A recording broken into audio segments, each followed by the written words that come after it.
The longer you use an AI assistant, the more it learns about you, what you care about, how you work, your priorities, your preferences. That's the good stuff. But right now, it lives in a local file. Redeploy, flash your machine, switch clouds, all of it disappears. Here's how to never lose it. That memory just hit a cloud database. That's what we're building today. Previously on this channel, we introduced OpenClaw, the open source platform for running autonomous AI assistants on your own hardware. It connects to apps like Gmail and Slack, giving agents real-world task capabilities. We've shown how to set up Gmail, Calendar and Telegram, and also added a company of AI agents into OpenClaw. But today, we're adding a crucial missing piece. By default, OpenClaw stores memory locally. If you redeploy your server or switch machines, it forgets everything. Today, we're giving your agent a permanent brain that survives anything. 3 steps: Railway, Supabase, and 1 command to download and activate a skill to enable permanent memory. OpenClaw runs on Railway, your agent's permanent home in the cloud, accessible from anywhere. Supabase is the memory layer. Every conversation, every preference, every fact, stored semantically and searchable by meaning. The skill connects them. 30 lines of Python, 1 install command, done. By the end of this video, you'll have a personal AI assistant that never forgets, and you'll have every step free to copy from the description. The first step is to deploy my OpenClaw instance on Railway. I'll go to the template here and click Deploy. I'll configure it, type claw, save, and deploy. A couple of minutes later, once it is deployed, we'll go to this URL. We'll type in a password and sign in. To get started, we'll just configure an API provider and pass the API key, select Model. Hit Next, and deploy it. A couple of minutes later, we have our instance deployed. The next step is to head over to supabase.com, create an account, and start a new project. Since I've already signed up, I'm going to go straight to the dashboard. I have an organization set up, and I'm currently using their generous free tier. Now I'll click on New Project, name it OpenClaw, set a password, and create it.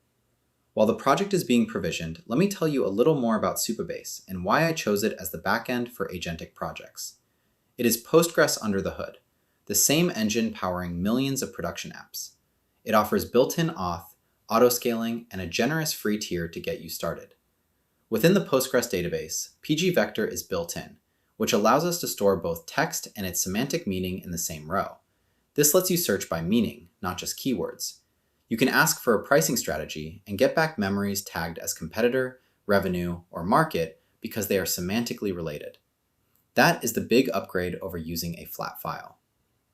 Okay, the database is ready. Now that we've set up the database, we're going to go to the Git repo that contains the persistent memory skill and copy the database schema. The link is in the description. I'm going to copy this part here, then open the Supabase SQL editor and run it. I'll go back to my Supabase dashboard, open the SQL editor, and paste the code. Let's walk through what this code does. First, we enable the vector extension. This allows Postgres to store and search semantic embeddings. Then, we create the table. Each row holds 1 memory along with its 1536 number semantic fingerprint. Finally, there is the search function. This takes your query and finds the most semantically similar memories in storage. All right, now let's go ahead and run this. Now the table's created and we're ready to use the database. Now we're going to go to the tables editor, where we can see that a new table has been created with the corresponding columns. Let's head back to the project home and make a note of this database URL. We'll copy the project URL. And then we're also going to copy the perishable key, which we'll use for authentication. Let's keep both of these in a safe place. Now let's move on to step 3, using an agentic skill for persistent memory. First, let's define what an agentic skill actually is. A skill is OpenClaw's way of extending your agent's capabilities. It pairs an instruction document, skill.md, with Python code. When your agent recognizes a relevant situation, it reviews those instructions and executes the code based on the context. Let's look at the details of this memory skill. We'll open the skill.md file. We see a description of its functionality. In this case, The skill saves and recalls memories permanently using Supabase with semantic search. The agent uses this skill when it learns something new and important about the user, such as preferences, facts, research results, or task outcomes. Specifically, it uses save memory to persist information and recall memory before complex tasks to retrieve contextual information from long-term memory. The documentation describes the setup process and provides examples for both saving and recalling memories. This provides the OpenClaw agent with the necessary instructions to access our Supabase memory. It includes a significant amount of detail on its usage. Then, in the scripts, we have memory.py. This is the actual code used to process the information. Save memory handles the text embedding, while recall memory manages the retrieval from the database.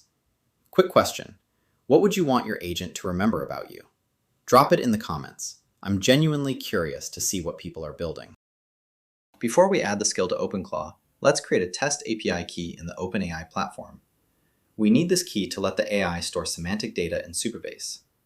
Once you have copied the key, we can finish the installation. Alright, now that we've set up the Supabase database and have our environment variables ready, we're going to go back to OpenClaw. I've already configured for Telegram. I'm going to paste this prompt, which I'll include in the description. I want to install the skill from the GitHub repo that we showed. Then it sets the Supabase URL, which is one of the variables we copied from Supabase, followed by the Supabase key and the OpenAI key. We'll go ahead and ask it to start the installation. What happens next is it will read this URL, start the copying process, and set the environment variables so it can be used for our project. We'll pause for a minute or so while this installs, and then we'll come back. Now that the skill is installed, it has confirmed that the credentials and initial memories are saved. If we go back to the Supabase table, we can see that it has already configured several memories based on past interactions with this chatbot.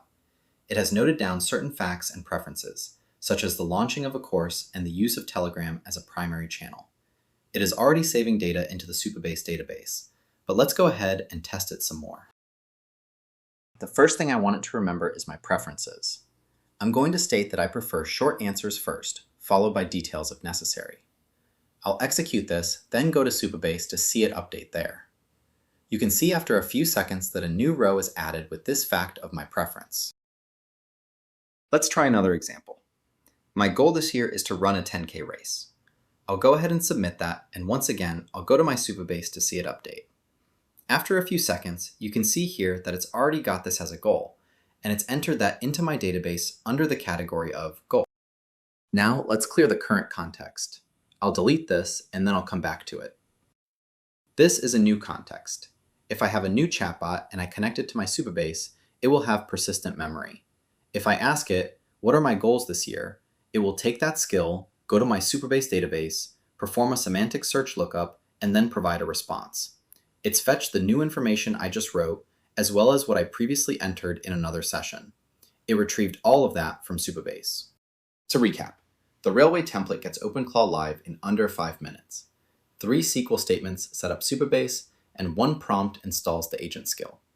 From that point, your agent's memory is permanent, semantic, and queryable from anywhere. This is just the start.